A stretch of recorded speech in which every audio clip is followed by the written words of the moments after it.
obviously thank you to the ranking member as well as all the witnesses who are here and your preparation to be here, and obviously your work that you have done in order to get to this position. So thank you very much.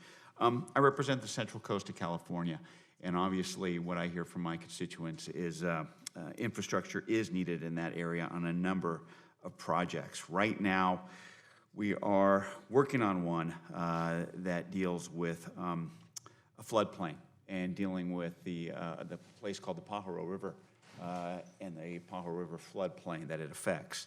Now, obviously, Ms. Haddock, if I may address some of my questions to you, I know you're critically aware of the importance of the Army Corps of Engineers and their work on these types of flood control projects, but I'm sure you're also aware that there is a substantial backlog in Corps projects, which does tend to disproportionately impact areas like the areas that surround the Pajaro that are of low socioeconomic backgrounds in those areas.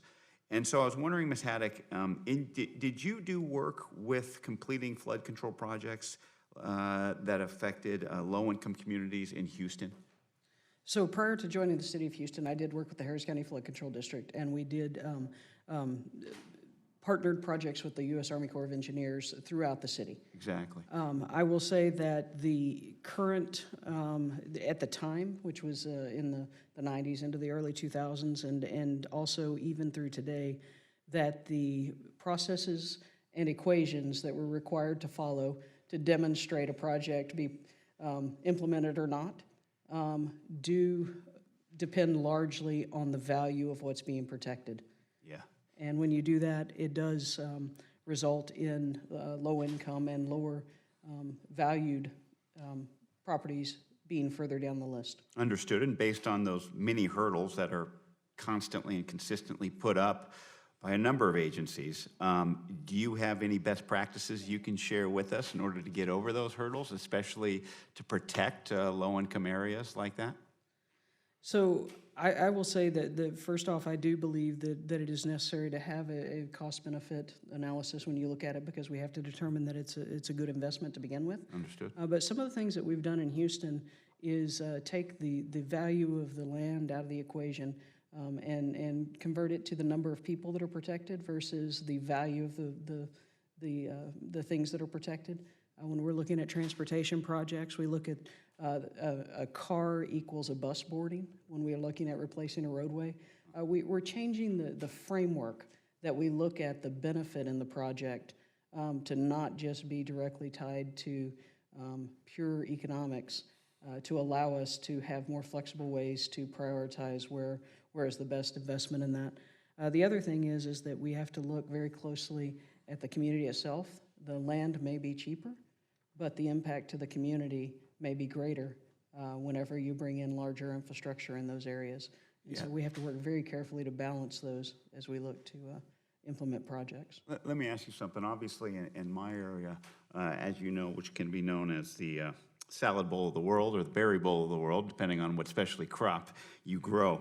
But obviously, what about taking into account certain agriculture and certain agriculture lands that are around these projects as well? Would that be a recommendation of yours as well?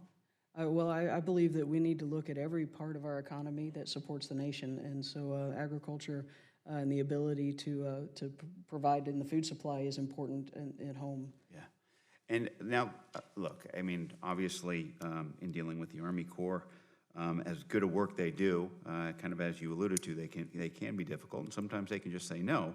That being said, if the Corps is unable to fund a project, let's say in these types of communities, do you have any recommendation as to where we can turn for funding for assistance with flood mitigation? And I would open this up to the board. So I would start off by saying that mitigation has been shown that for every dollar you spend in mitigation, you save $6 in future disaster recovery. That's right. And so it is really important that we recognize that investment in mitigation is not just about that upfront equation. That investment in mitigation is about long-term benefit to our budgets and our spending down the road. But it's not just about the money either. It's also about the emotional the toil on people as they go through disasters. In Houston, we're wary of flooding. And to have that repair money come to put us back in the same place where we were before the flood is not necessarily the appropriate place to be spending the money. We need to invest this recovery money to be more resilient and more sustainable as we move forward, so that next time we're not having to respond in the same way.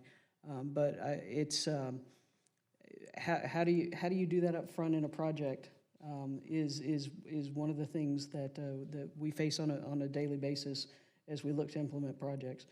You really have to have, as my colleagues down here have said, you have to have a plan for where you're going, and then you have to make sure each dollar you invest and each project you implement is working you towards that plan.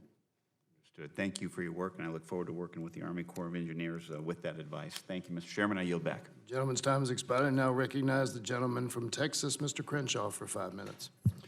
Thank you, Mr. Chairman. Thank you all for being here today on what is a pretty productive discussion, and especially to a constituent